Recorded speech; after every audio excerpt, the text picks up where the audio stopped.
How many of you, raise your hands so I can see them, have ever been prescribed a medication in order to manage the side effects of another medication that you're on? There are way too many hands up in the air right now. And that's why today I want to talk to you about topical pain relief. Things that you can apply to your skin directly to the joint that hurts and bypass all of the harmful side effects that can happen within the GI tract and the liver when we take pills orally. Now there's a bit of nuance to really getting a topical pain formula right, depending upon the type of pain that you might have. So if you're someone who's in pain, make sure you grab a paper or a pen or your laptop to take some notes. And this might be a video that you need to stop and replay a few times to catch everything that we're about to toss out at you. But before you go get everything you need to sit down and become my student for the next 10 minutes, I want you to go ahead and hit that subscribe button, and you're guaranteed to have at least 50 more years of good health and good fortune. I'm Dr. Brandy Rose Lipscomb. I'm a naturopathic doctor and a pain relief specialist. I see patients 3 days a week here at my beautiful clinic in Arlington, Washington at Essential Wellness. I also run an online program where I get the blessed opportunity to work with clients all over the United States in an online program called My Pain Eraser and Rapid Recovery, where I teach my clients how to help stimulate their body's ability to heal themselves from home using space-age medical technology called dynamic neuromodulation. And one of the tools that I use most frequently from my toolbox for pain relief is topical compounded pain relief formulas.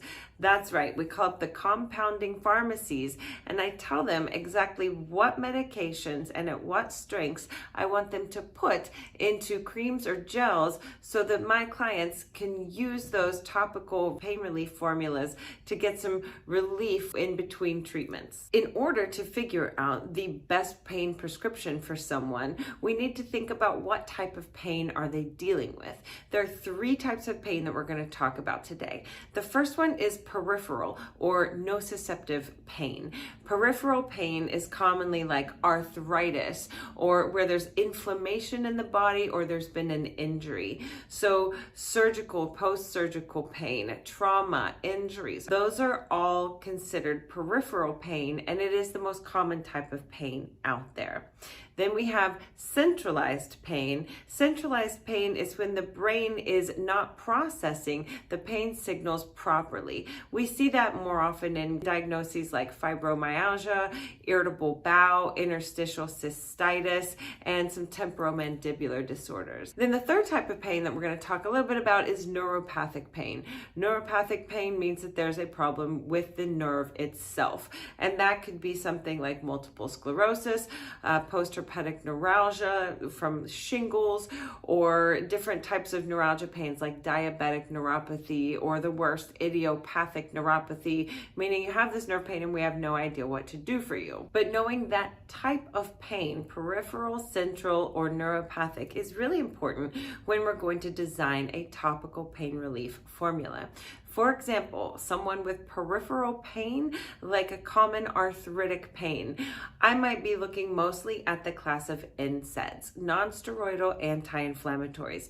Those are the drugs that, when taken orally in high doses, can cause gastric ulcers and GI bleeding. Definitely not a good sign. Diclofenac is one of the most common NSAIDs used topically. You can even find it in an over-the-counter cream or gel called Voltaren. Voltaren is a 1% diclofenac cream or gel, and typically when I call compounding pharmacy to use diclofenac in a prescription cream, I'm using something a lot higher, more like a 3% concentration of that particular drug. And one of my most favorite NSAIDs to use in topical pain relief was probably ketoprofen.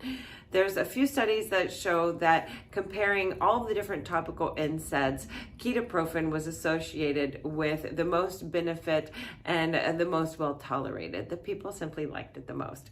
I often use 20% ketoprofen in combination with 1% piroxicam.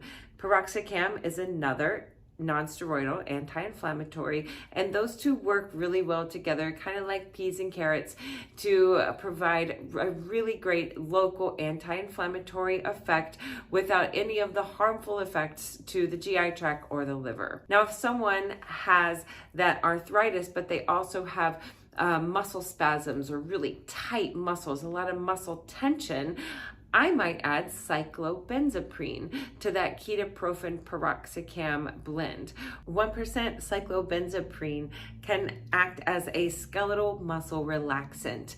It works at the level of the brain stem and it helps those muscles to relax more effectively. So that's a really good combo, the cyclobenzaprine with the ketoprofen piroxicam if someone has arthritis and they're really tight or tense. Then we dive into what we consider combination pain or central neuropathic types of pain. For those types of pain, we get into some different classes of drugs. And one of the ones that is really effective that I commonly use is amitriptyline. Amitriptyline is considered a tricyclic antidepressant, or TCA, and studies have shown that amitriptyline topically can have a really lovely effect on different types of neuropathic and central pain. Along those same lines is another TCA or tricyclic antidepressant called doxepin. Now, doxepin is often used for chronic itching, like atopic dermatitis or lichen simplex chronicus. We also find that the doxepin works well to relieve certain types of neuropathic pain, and when used in combination with capsaicin, it has an even faster effect of rapidly reducing the painful condition. Capsaicin is derived from your cayenne pepper and is well known for inhibiting or depleting substance P. Substance P, I like to call it substance pain. Capsicum will cause depletion of substance P because it rapidly fires substance P, and it basically wears out the body's ability to make enough substance P to mount an effective pain response. Capsaicin cream is really commonly used with diabetic neuropathy. People who have that annoying tingling sensation in their feet often report a lot of benefit and relief when they use capsaicin cream. Another drug that I like to think of for topical use when we're talking about central or neuropathic pain is baclofen. Baclofen is a muscle relaxer that works at the level of the spinal column instead of the brain stem. Remember, cyclobenzaprine works at the level of the brain stem. Baclofen works at the level of the spinal column. So for someone who's had a spinal cord injury and there's some spasticity or things are kind of locked up or cramped up, baclofen can be a really great medication to consider in a topical formula to get an antispasmodic, more relaxed effect. And the final drug on my list of great topicals for central neuropathic pain is topical gabapentin. Gabapentin is an anticonvulsant, and the mechanisms aren't completely known, but it is commonly used for different types of nerve pain. I see patients on it all the time, and the side effects of gabapentin can be pretty severe, including confusion, daytime sleepiness, fatigue, dizziness, and then also nausea, vomiting, and diarrhea. We can bypass all of those nasty side effects of gabapentin when we're using it topically for a local nerve pain. There's also some interesting research coming out on topical ketamine for pain relief. And then if your prescriber or compounding pharmacy has a more natural inclination, we can also add things like DMSO, EDTA, topical magnesium, emu oil, frankincense essential oil, or salicylic acid, or even CBD oil. And depending upon the nature of the pain, there are also times when drugs from the cane family can be really helpful at numbing the local area. So bupivacaine, tetracaine, and lidocaine are all commonly found in topical pain relief preparations. Have you ever used a topical pain relief cream? Let us know in the comments below about your experience. I would love to hear about it. I should mention that all of these different formulas, while they can really help relieve pain, which is super important to someone who's suffering with pain, they are basically all really nice band-aids. These formulas are not going to have a real healing effect or get to the root cause of the pain. They're simply going to reduce the inflammation, reduce the pain, relieve the muscle spasm temporarily, and give someone relief.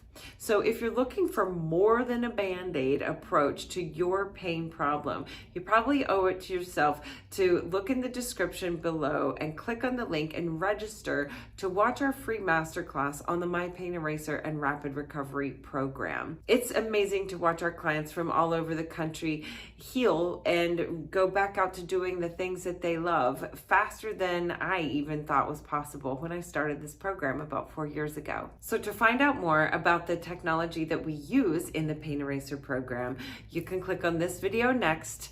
And after you're done watching that, you gotta check out this quick little testimonial video here. It always makes me smile every time I watch it.